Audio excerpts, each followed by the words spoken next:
This is Agriculture Today, and I'm Shelby Varner with the K-State Radio Network. Beginning today's show is K-State crop entomologist Jeff Whitworth with answers to questions he has been receiving about insects and crops in Kansas. He covers headworms, sugarcane aphids, chinch bugs, mites, and hessian fly. Ignacio Ciampitti, K-State Farm System Specialist, continues the show by discussing the impacts the recent heat and drought has had on soybeans. Rounding out the show is K-State horticulturist Ward Upham with the steps involved in fall lawn seeding. He says September is the best month for seeding cool season lawns. That and more is coming up ahead on Agriculture Today.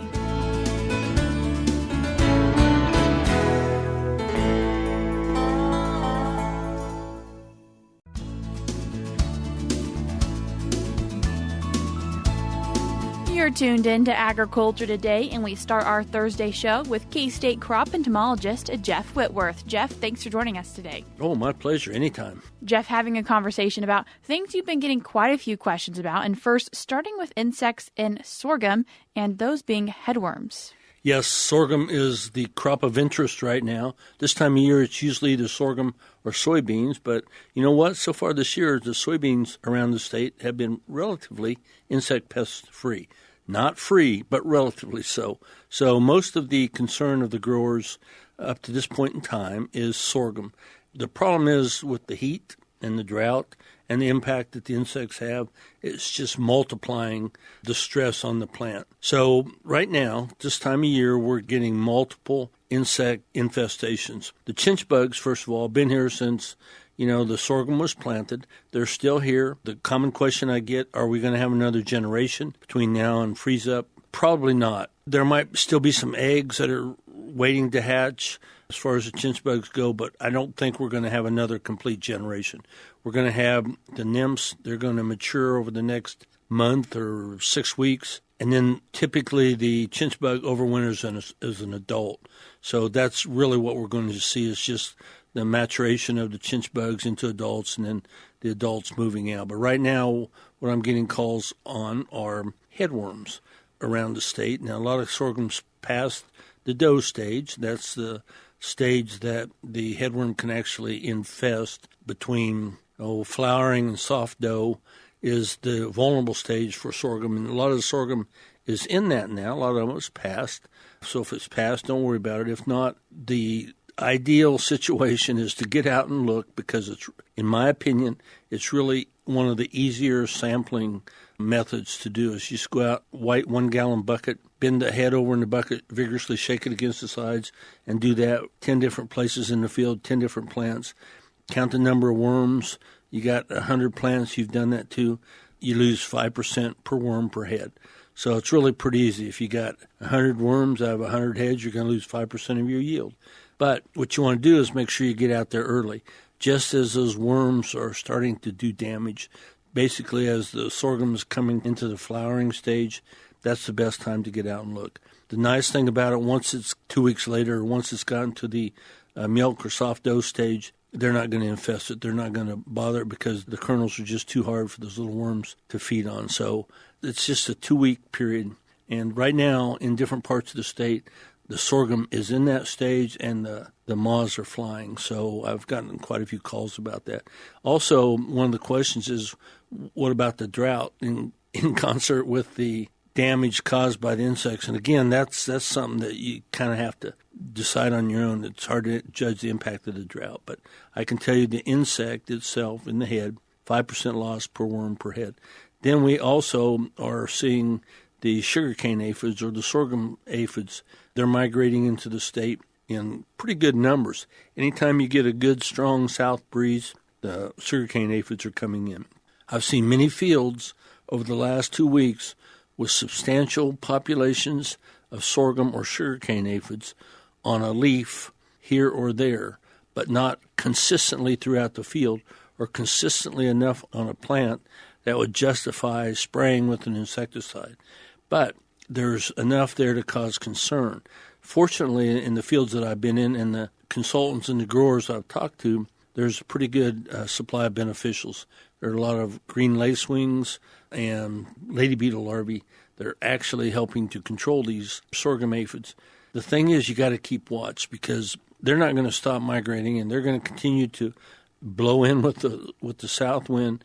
If the past years are any indication, until mid-October or at least early October, and they can, as long as there's any succulence in the leaves, as long as the leaf has a little bit of green to it, or the heads have a little bit of green, where they can actually suck a little bit of the juice out of the plant, they can still establish colonies. They can actually get in the head, and they can, as you know, produce a lot of honeydew. They can actually, if it's later in the year, they can get in that head, and just because of the great amount of honeydew that they produce, that is really sticky, they can glue together those berries, and then it makes it really tough at harvest time. Or the leaves also. And if anybody's walked through a field with a substantial infestation of sugarcane aphids, you know, just your pant legs get stuck together.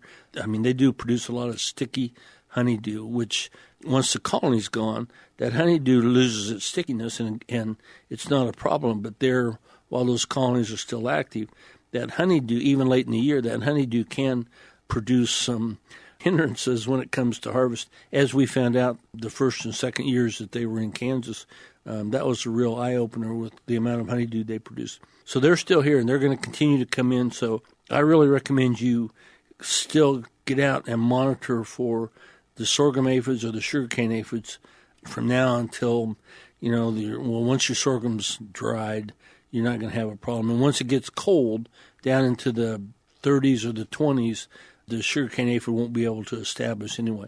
They are a tropical or a subtropical aphid or insect, so they do not like cool or cold weather. It's just right now this is ideal conditions for sugarcane aphids. Fortunately, I'm not seeing any fields that would justify treating yet, but they're continuing to come in, and there are some leaves here and there that have some pretty good-sized colonies on them. So just pay attention.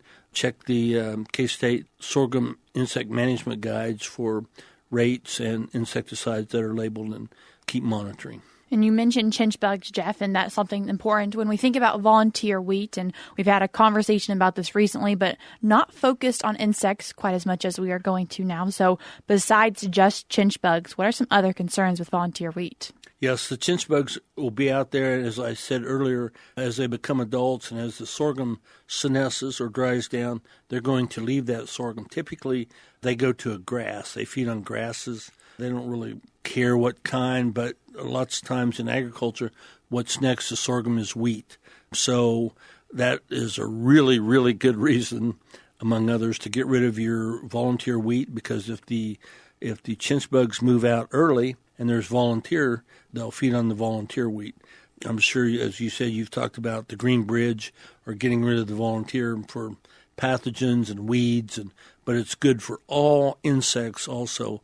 But the chinch bugs, especially as they move out of the sorghum, and as adults, they look for wheat, any grass that's green. A lot of times it's a planted wheat field that was planted a little bit early.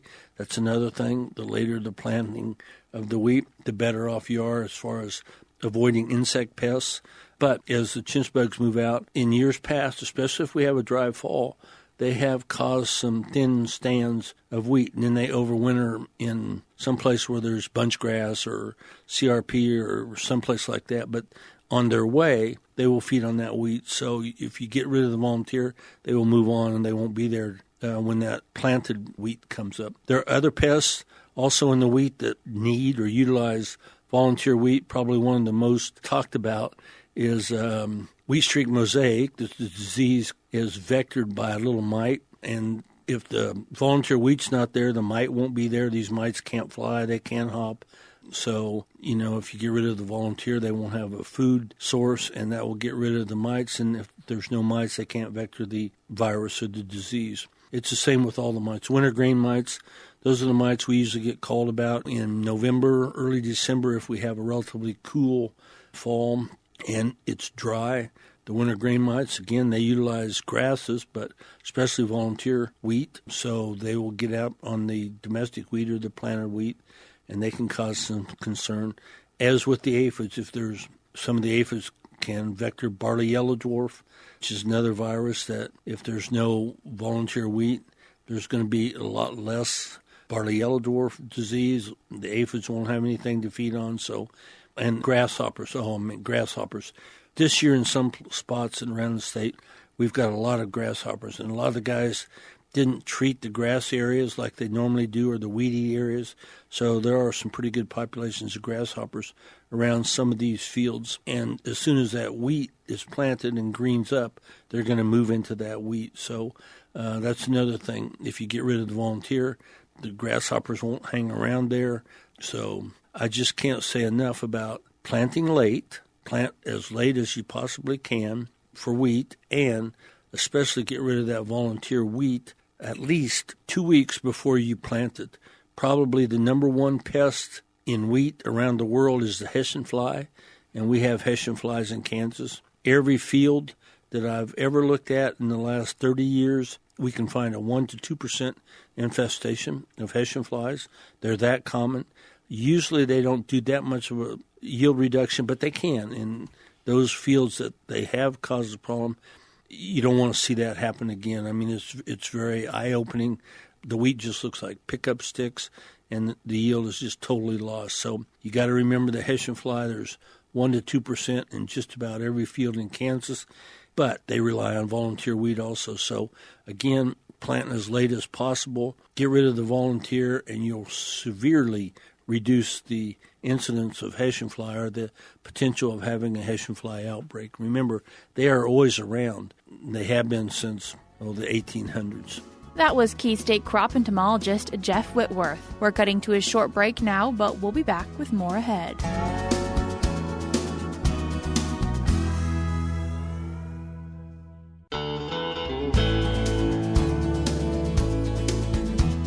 You're tuned in to Agriculture Today, and we continue our show now discussing a recent article in an agronomy update. And then to talk about it, we have Key State Farm System Specialist Ignacio Ciampitti. Ignacio, thanks for joining us today. Thank you so much for your time. Ignacio, that recent article discussed drought and heat stress on soybeans. And so before we start to understand the impacts it has had, first talking about the unfavorable combination of weather conditions we've had. This growing season has been characterized by impressive heat, and also the other combination is not only the lack of precipitation, but I think that many of the soybean fields, specifically more in dryland conditions, also they have experienced significant heat stress. If you're looking at the temperatures compared to the anomalies, if you want to say, and when we're talking about anomalies, we talk about during the week of August 18 and the 24th, we have temperatures that they were in many places 5 degrees or in other places closer to 9 degrees above the average. And that tells us a lot. Yeah, soybeans, like any summer crop, they like heat, but this is going to the extreme. And that was one of the big problems that we faced the last couple of weeks. And the combination was that heat conditions, they didn't come along with rain, but that week we have almost no precipitation, which is basically a combination that is catastrophic if we think about high temperature, no precipitation, and depending on the stage of the crop, if you look at all the combinations of high heat, lack of rain, in addition to the timing of the season. If this happens during July, we say that the crop that is mostly affected is corn. When we are moving now to August, most of our soybeans were in this situation that they really were getting into both filling and starting to fill the seeds, which for soybean, that is the most critical timing to really have any kind of a stress condition. From our perspective, we will be seeing in many situations, and that's why the focus in our article was on soybean, because we will be seeing in many situations a lot of issues and potential yield reductions that will come specifically on soybean. The USDA Kansas Crop Progress Report and Condition that came out on August 21st rated the soybean crop condition, and they aren't the most positive percentages. If we start looking at the report coming out today, we might see in some of those conditions potentially being deteriorated, and mainly just because of the effect of heat. I think that heat is the number one factor, and the heat wave that we have was basically just the main thing that is worsening the conditions that we already have, because we already have closer to 50% of the crop, a little bit more, between poor, very poor, and fair conditions. And I see that those numbers probably will exacerbate, after the week that we went through. And if you look also at the topsoil and subsoil moisture conditions reported by USDA, we were already into very short to shore in more than 50% of the fields across the state, which also exacerbates the combination of the heat, because we have heat with the lack of ability for those plants to have any water available on the profile. What are some of those symptoms that producers could be seeing in their field? We like to at least mention a couple of things.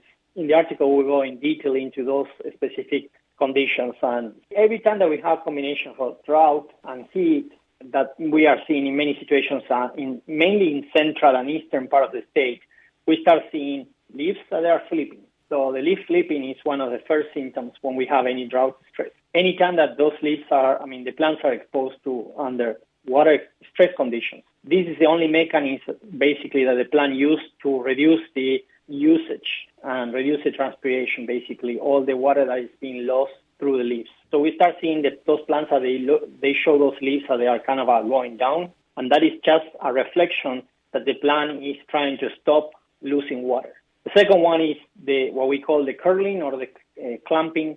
It's another mechanism to conserve water. In many cases, what the plant is trying to do is similar. It's trying to reduce the leaf area that is exposed and trying to conserve more water. Many fields, and I have seen that in the last couple of days, we have detected the sun scalp. And it's more evident in many of the open canopies on the top part of the plants. You will start seeing those leaves that they basically are turning into brown color. And basically what happens is those leaves are basically dying. Those are the ones that are more exposed to heat, and those are the ones more exposed to this kind of a high temperature condition and the solar radiation. Those are the ones that they will start basically dying on the top part of the canopy. And this situation is a reflection of heat stress. Usually when we talk about heat, we talk about losing leaves on the top part of the canopy. When we talk about drought, we talk about losing leaves on the bottom part of the canopy. And this is one of the ways to differentiate between the combination. Last week, we have a combination of both factors. Then we start seeing dropping of leaves. In that situation, it's a little more extreme, but the plant start kind of putting some priority to the leaves that are working versus the ones that are not working. And those that are not working functionally, the plants start basically dropping the leaves and in a much faster rate. And the main idea, again, is to make sure that the plant can conserve water and produce and maintain basically the pods and the seeds. Then another factor that we have seen also last week is a lot of flowers in the situations that the plants were still on flowering or with flowers, and pod abortion. And imagine the situation that the plant is always putting priority to develop seed. But at the same time, everything that is delayed or behind, like if we have flowers or new pods that the plant is trying to produce, those are less priority. The plant puts more priority on everything that is already advanced, and whatever is like behind, and those new flowers or those new pods, that depends on the water conditions, or in this case, like temperature. If we have high temperature, if we have poor water, soil moisture in the soil, we will see that those plants will start aborting those flowers and pods. So that's something important to identify how the plant uses resources. And then the following point that we need to discuss is the timing of the stress, because these extremely high temperatures were coming in August, and the timing also, how is this timing impacting yield? And those are the things that maybe just for farmers to start thinking about what are the management options that we have for some of the crop that went under stress conditions. And so what are some of those yield impacts for producers? We always like to say as a good agronomist, it depends. For those early planted crop, then the impact will be quite different than the late planted soybean. All the late planted crop will probably have a little more impact, mainly because that season kind of shortened down.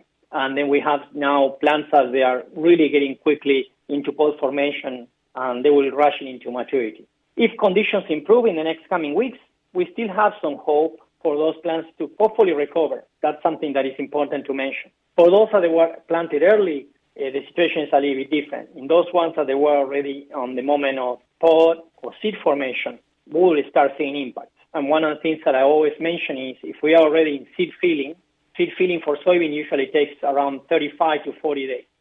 If you are already on the seed filling, is the moment that the plant starts filling those seeds, and every day counts. And 40% on average of the yield for soybean comes from the seed weight, which means that every day that we are having good temperatures, good conditions, we are basically adding to the yield. Under the conditions of last week, we almost assume that we lost an entire week of seed filling. So for someone to say, what does it mean? Well, we have studies looking at this effect of seed filling, and we were quantifying that by losing 1 week, average 60 bushel crop, losing 1 week of seed filling represent to us 10 bushels.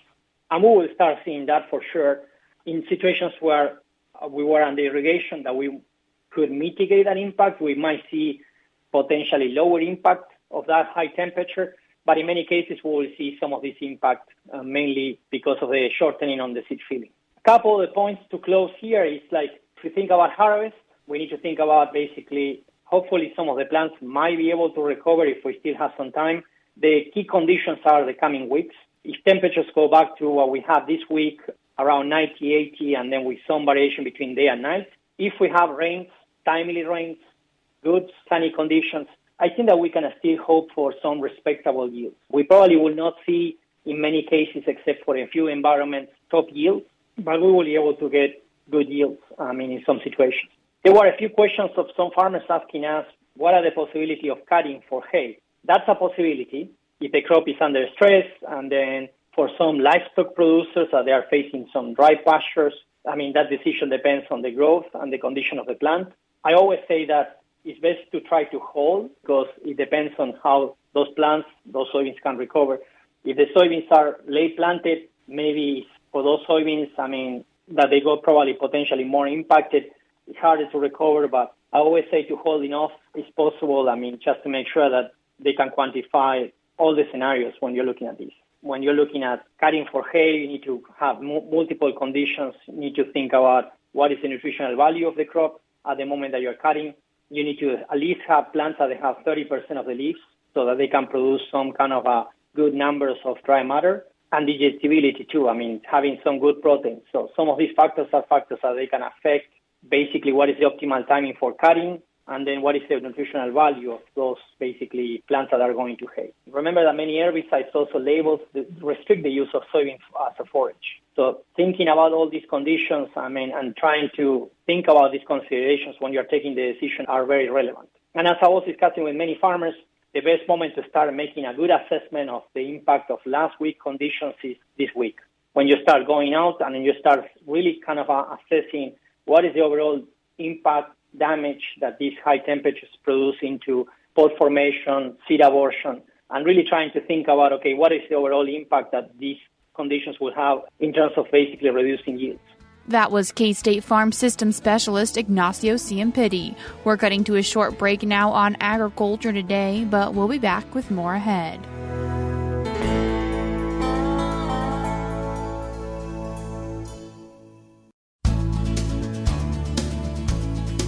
This is Agriculture Today. Along with Shelby Varner, I'm Jeff Whitworth. September is considered the best time to seed cool season lawns in Kansas, such as tall fescue or Kentucky bluegrass.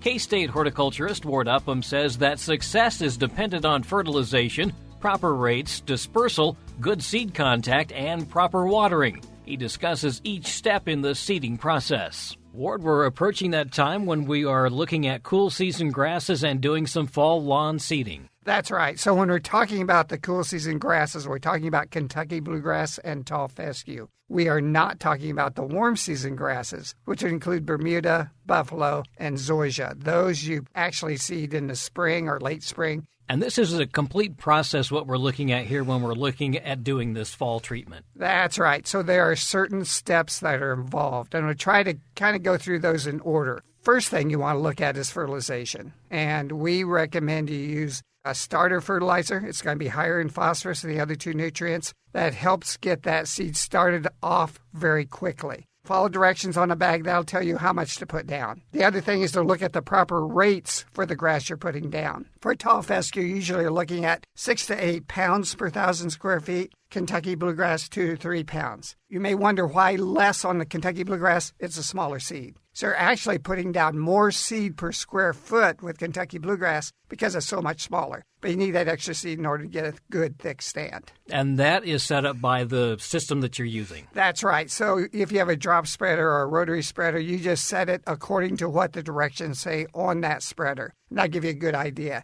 If you don't have directions, then what you do is you set it light and keep going over that area in different directions until you get the total amount of seed that you weighed out put down. And you determine that by that 6 to 8 pounds or 2 to 3 pounds, depending on what species you have. Contact is what's really important. That is really important. And so you need to get that seed in good contact with the soil. If you just put it on top of the soil or mix it into the grass, it's not going to do a good job. There's a number of different ways to do that. If you just have a real small area that you're doing, you can just use a garden rake. Work it up by hand and then put your seed down and then make sure it's mixed into the soil a little bit with your garden rake. But most people have too much of an area to make that practical. So there are actually about 4 different ways of doing this. First is a verticut. Verticut is the machine that cuts little furrows in the soil, different than a power rake. Power rake is used to get thatch out of the soil. Verticut has those blades firmly attached. What you do is you go one direction with that, put down your seed, and go a second direction. It doesn't have to be at right angles, but it has to be a different direction. And that'll get that seed well mixed into the soil. Slit seeder is my favorite. It has the hopper already on the verticut,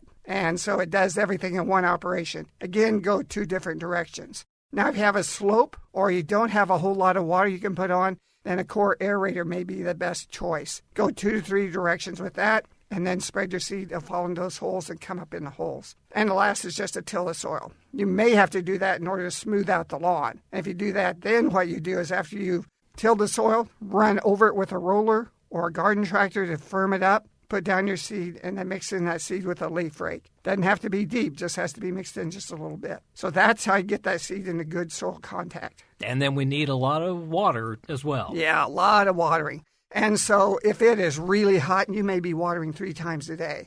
And so with the forecast we've had recently, you may want to wait until this current hot spell gets over and then put your seed in and start watering because you won't have to water quite as much. But you want to keep that soil moist until that grass comes up and then gradually back off. Do not back off too quick because that grass doesn't have much of a root system. Usually after several weeks, then you'll be watering about once a week, and that'll be enough. And eventually you'll have to mow. You're going to have to mow. The mistake people tend to make is they let that grass get too tall and then mow it down. You want to get it to the regular height of mowing and then mow it just like you normally do. That will get that grass to thicken up. If you let it get too tall, you get larger plants, but it won't be as thick. So just mow it as you regularly do and it'll thicken up. We're trying to get that stand established before the cold sets in. That's right. You want to get it established before the cold gets in. If you wait too long, that grass very well may come up, but it may not survive the winter because it doesn't have much of a root system. So we're really concerned about that root system more than we are with the top growth.